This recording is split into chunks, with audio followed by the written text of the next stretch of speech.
Okay, so let's dive in. Today, we're looking at something a bit different, maybe unexpected for our usual deep dives. It's a source called Hugo the Hedgehog's Hat Collection. Right. Not exactly a financial report, is it? Huh, no, definitely not. But we thought, let's see what we can pull from this. It's about a hedgehog, Hugo, with a very particular hobby. And it's quite the hobby. He collects hats. Not like acorns or interesting leaves, actual hats. Loads of them, apparently. The Yeah. source mentions just a huge variety. Oh, yeah.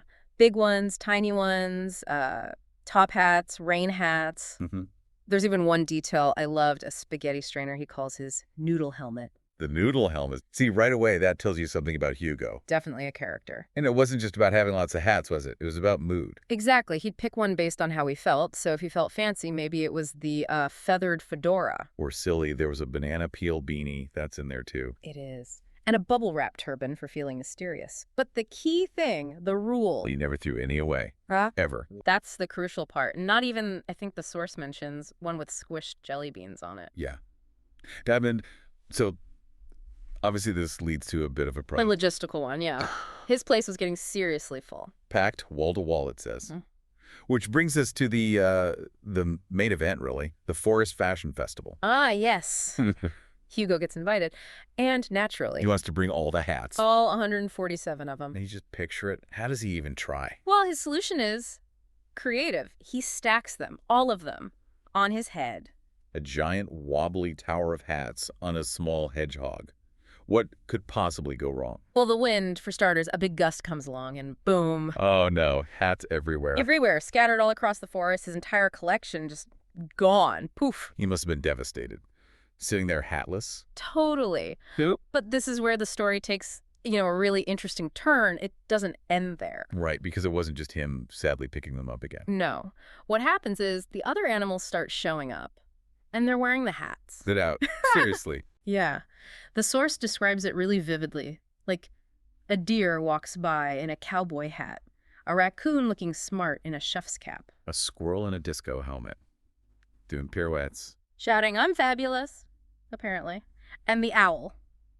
The owl gets the noodle helmet Noodle helmet. Perfect. and apparently declares it the best fashion show ever. So Hugo sees all this happening. This, spontaneous hat party. And that's his big aha moment. He just starts beaming. And realizes maybe hats are actually meant to be shared. Exactly. It completely flips his whole perspective. It wasn't about the clutter, really. It was about the hoarding versus the sharing. And that feels like the core lesson here, right? Yeah, Even from this simple story. I think so. It speaks volumes, actually. Sharing creates joy. It builds connections. Yeah. And collecting stuff, whether it's hats or, knowledge or even skills we have, it's fun, but it gets so much richer when you share it. It becomes more vibrant, spreading that joy, that creativity. It clearly meant more to Hugo in the end than just having the hats stacked up in his burrow. Definitely more rewarding than hoarding. For sure. And Hugo's story doesn't just end with that realization. He actually transforms because of it. Right. He becomes the forest hat stylist. That's his new role. Giving makeovers, organizing Hat Day Thursdays, teaching other hedgehogs about hats.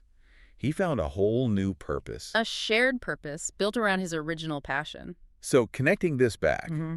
what does this story of Hugo, this little hedgehog and his hats, tell you listening? Yeah, it's a great reminder, isn't it? That insight doesn't always come from, complex data or dense reports. Sometimes it's in the simple things. It makes you stop and think about, well, what do you collect?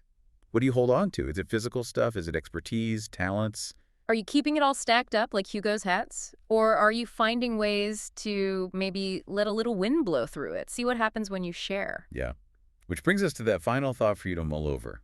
Applying Hugo's lesson to your world.